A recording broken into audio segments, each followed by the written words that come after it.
John Brown with Collective Development, talking about the 2001 Topps subset of pre-war African American players. And it started with one of my first packs of 2001 Topps after about a 10-year hiatus, stopping collecting cards. I know, I can't believe it either. And got this Andrew Rube Foster, and I read about him, and it was interesting. So over the years, I've gotten a few more, and I just got my last one in the mail of this 10-card subset. And it's really interesting because Rube here, he pitched starting in the 1890s, and in 1919 initiated the 8-team African American League. And these are chrome and shiny and cool and in black and white, really cool.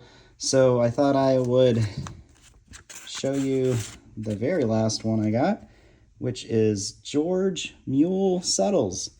And he was 6 feet 6 inches tall and swung a 50-ounce bat and had a higher home run percentage than Babe Ruth, if you can believe that. So we'll put him here, and then I'll just go through the other ones. And, these have information on the back. This is why I know their accomplishments, because they're not as well known as other players, and they should be. This is good old Josh Gibson. We know him probably more than any other African-American pre-war player. This is the Babe Ruth of the African-American League. Hall of Fame, 1972. Ruth highly respected him, and sadly enough, Gibson died very young from a brain tumor after his 35th birthday. And around the time Jackie Robinson broke the color barrier. He is also well known for his highest single season batting average of .466 and highest career batting average of .372. And who knows how great he really could have been. We have probably the most well-known and post-war player with Leroy Satchel Paige, the first African-American to pitch in a World Series with the Indians, Guardians now, and the first African-American elected into the Hall of Fame in 1971. Paige also, many of you might not know, was in a Hollywood Western in 1959 with Robert Mitchum. So he had an acting career as well. And next we have Walter Buck Leonard, first base, lefty power hitter, 11 Major League exhibition games, hit .382. Really high average. Oh, sorry, Buck. Glad these are in plastics. Next we have James Cool Papa Bell, one of the coolest names you can ever have, probably. And this is one of the greatest five-tool players. Monty Irvin compared him to Willie Mays, which is high praise indeed. We talked about Rube. Let's go to Martin Deshingo, and correct me if I'm wrong. Sorry.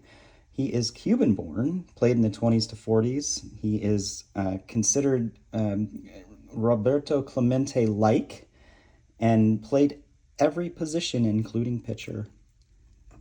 Next, we have William Judy Johnson, and one of the smartest players around, very high batting average, and later became a scout and discovered Josh Gibson and Hank Aaron, if you can believe that. Really cool. We talked about Mule, so let's go to Ray Dandridge. He is compared to Brooks Robinson at third. Never played in the major leagues, but did play in the minors and hit a solid .362 and won the MVP in the minors. Awesome to know. And last but not least is John Henry Pop Lloyd, compared to Honus Wagner in an exhibition series in Cuba in 1910, out-hit Cobb with a .500 batting average compared to Cobb's 370. So who knows what could have been. But this is one of my first top subsets when I started collecting again in 2001, and I'm so happy it's done. When you collect a lot of things, you don't mind collecting slowly. So that said, it's always nice to get the very last card you need. Thanks for watching, and hope you learned something. Bye.